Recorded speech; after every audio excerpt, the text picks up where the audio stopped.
Bien, vamos a comenzar con el primer vídeo de este tema del átomo, que dijimos que íbamos a resumir en 4 vídeos. Vamos a empezar con el primero, vamos a hablar sobre los átomos y los modelos atómicos y sobre las partículas que forman los átomos, ¿de acuerdo? El primer punto son los modelos atómicos. Vamos a llegar solamente en este punto hasta el modelo de Rutherford, ¿vale? Aunque fijaos que aquí hay modelos todavía más modernos, que esos se verán un poquito más adelante, el de Bohr incluso en este tema, ¿vale?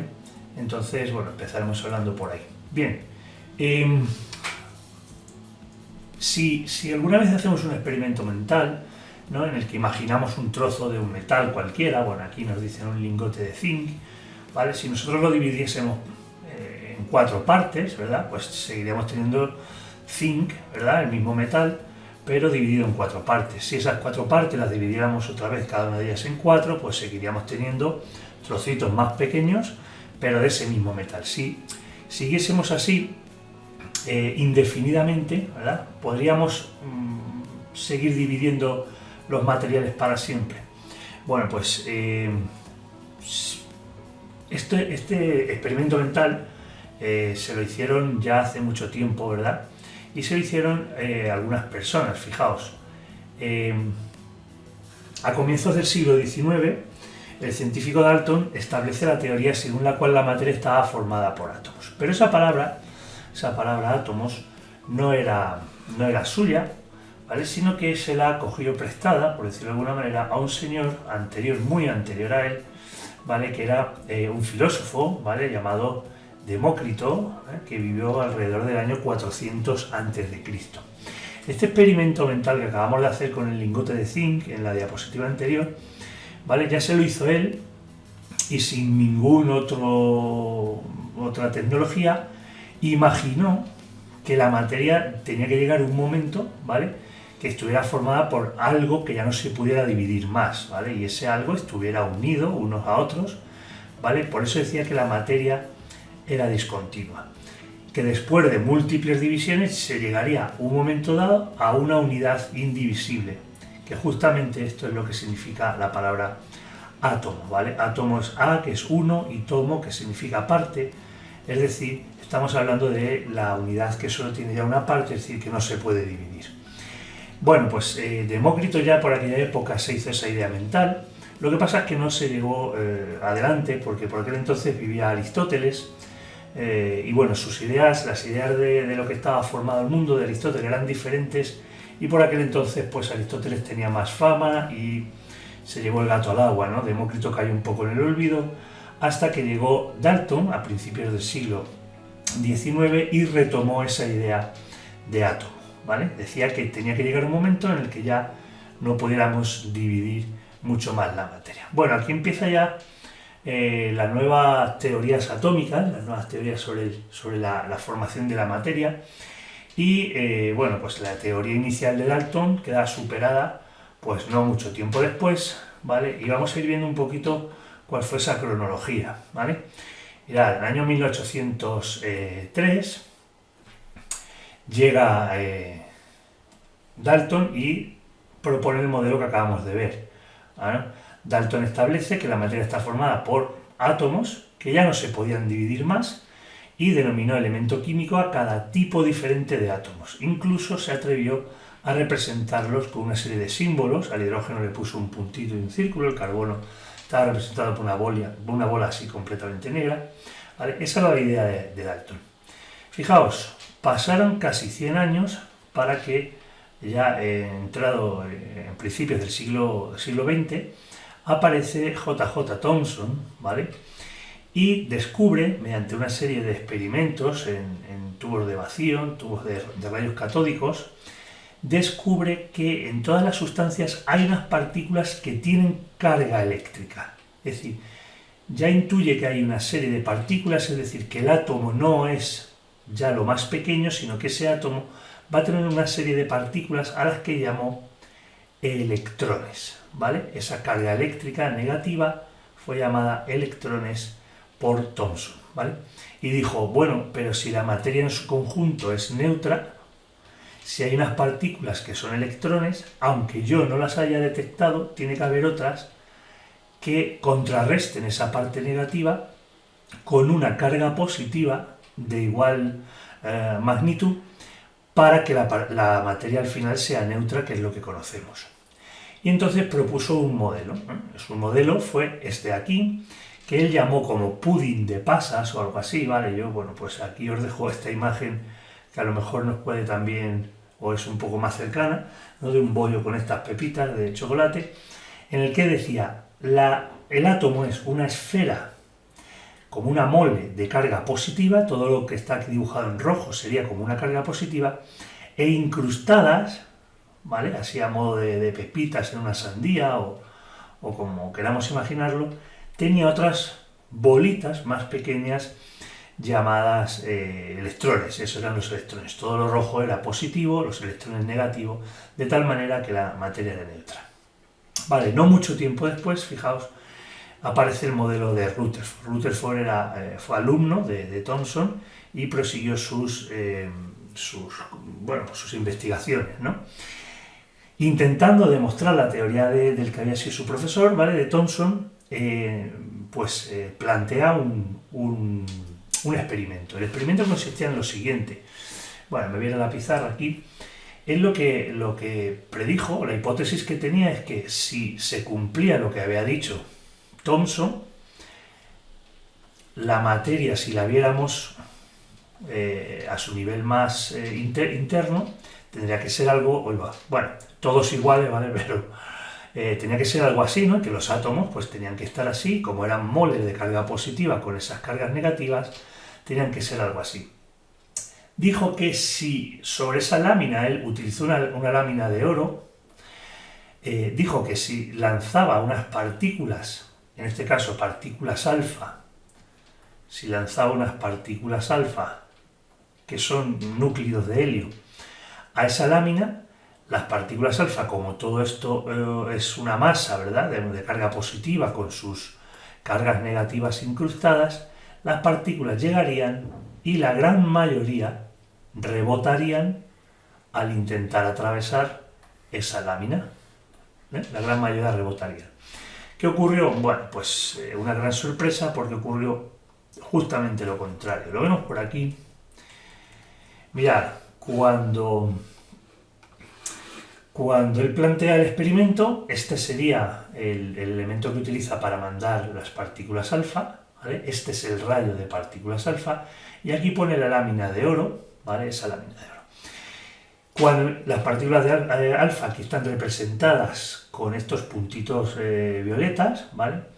¿Y qué es lo que ocurría? Bueno, pues cuando empezaba a lanzar esas partículas sobre la lámina de oro, lo que él se daba cuenta es que la mayoría de ellas, como podéis estar viendo aquí, atravesaban sin ningún problema la lámina de oro.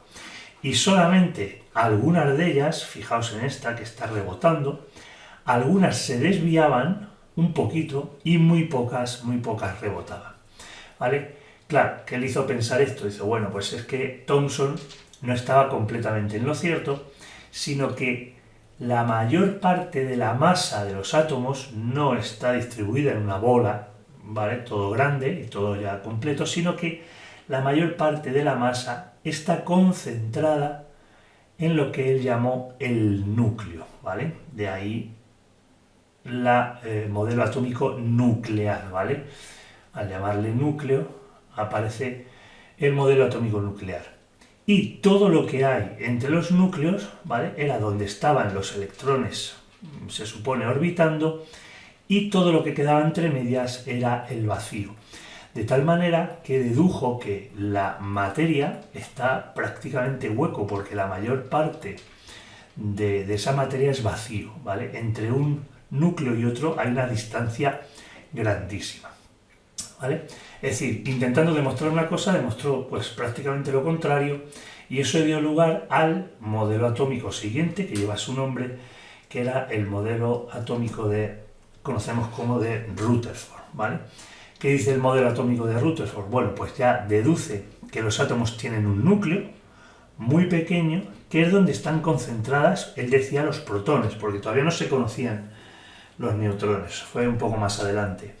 Los electrones están alejados del núcleo, decía, girando a su alrededor, ¿vale?, en ese modelo nuclear, en ese modelo planetario que llamaba, porque lo asemejaba a los planetas girando alrededor del Sol, ¿vale? Luego este modelo que estamos muy acostumbrados a ver, ¿verdad?, en muchas representaciones, es ya el modelo al que llegó a la conclusión Rutherford. Bien. ¿Cómo es ese tamaño de los átomos? Bueno, pues mirad, las dimensiones del átomo son pequeñísimas, ¿vale? No se pueden observar, por supuesto, con instrumentos ópticos. El radio de un átomo, estamos hablando de alrededor de un Armstrong, ¿vale? Esta unidad de medida es una A con un circulito arriba, es lo que llamamos Armstrong y equivale a 10 elevado a menos 10 metros. Sería lo mismo que 0,1 nanómetros, ¿no?, aproximadamente. Vale. Ese es el radio de un átomo, mientras que el radio del núcleo, donde está la mayor parte de esa masa, mide alrededor de 0,0001 Armstrong, es decir, estamos hablando de 10.000 veces menos lo que mide el átomo, perdón, lo que mide el núcleo con respecto a lo que mide todo el átomo, ¿vale? Bueno, hablando del radio, ¿vale? Si hacemos una similitud, fijaos, si nosotros cogiéramos una canica y la pusiéramos en el centro del instituto, no es que la canica sea de grande como el instituto, ¿no?, que estáis viendo aquí, sino que imaginaos el instituto, nosotros dentro de la clase, y la canica con su tamaño de canica normal, ¿no?, de aproximadamente 1 centímetro de diámetro. El tamaño del átomo, es decir, de lo que ocupa el átomo, sería aproximadamente este, ¿vale? Ahí os podéis hacer una idea de lo grandísimo. Todo lo que hay entre medias, todo esto se considera, es lo que hay ahí, es el vacío, ¿vale? El siguiente núcleo, fijaos que ya estaría aproximadamente por aquí, ¿eh? O sea que fijaos la gran distancia, ¿eh? Todo esto es asemejándolo, bueno, pues a tamaños macroscópicos, ¿vale?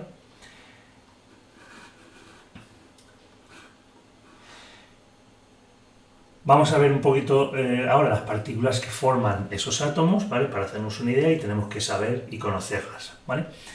Bueno, en principio, y aunque hay partículas más pequeñas que no se estudian en estos cursos, sino ya en cursos bastante más avanzados, como es segundo bachillerato o universitarios, las partículas que nosotros tenemos que conocer de los átomos van a ser los protones, ¿vale? Nos suena ya de segundo de la ESO. Esos protones van a estar en el núcleo, ¿vale?, vendrían representados, por ejemplo, por estas bolitas rojas. Tienen una carga positiva con este valor, 1,6 por 10 a la menos 19 coulombios, y con esta masa, 1,673 por 10 a la menos 27, ¿vale? Los neutrones, que también se encuentran en el núcleo, ¿vale?, también tienen una masa 1,675, fijaos que es un pelín mayor, pero prácticamente la misma masa, protones y neutrones, y los neutrones no tienen carga, son neutros, de ahí su nombre, ¿vale? Por último, los electrones, que aquí no están a escala, ¿vale?, no son así de grandes con respecto a lo que son los protones y los neutrones, ¿vale?, tienen una carga de 1,6 por 10 a la menos 19 coulombios, pero negativa, que aquí no aparece ese menos, ¿vale?, negativa, carga negativa, el electrón, y la masa, fijaos que es de 9,11 por 10 a la menos 31 kilogramos, ¿vale? 10 a la menos 27, el orden de 10 a la menos 27, los protones y neutrones, 10 a la menos 31, el orden de los electrones. Si comparamos la masa del protón y el electrón, para comparar las dos masas, ¿qué tendríamos que hacer? Bueno, pues la comparación es simplemente dividir la masa de los protones entre la masa de los electrones, y fijaos sí que hay diferencia, ¿vale? Al dividirlo, nos queda, si dividimos ese 1,673 por 10 a la menos 27, que es la masa del protón, entre 9,11 por 10 a la menos 31, que es la del electrón, nos queda que la masa del protón es 1836 veces mayor, que por eso en muchas ocasiones, o la gran mayoría, a los electrones no se les tiene en cuenta cuando hablamos de la masa del átomo, ¿vale? Porque su masa es despreciable en cuanto a compararla con la masa del átomo en conjunto, ¿vale?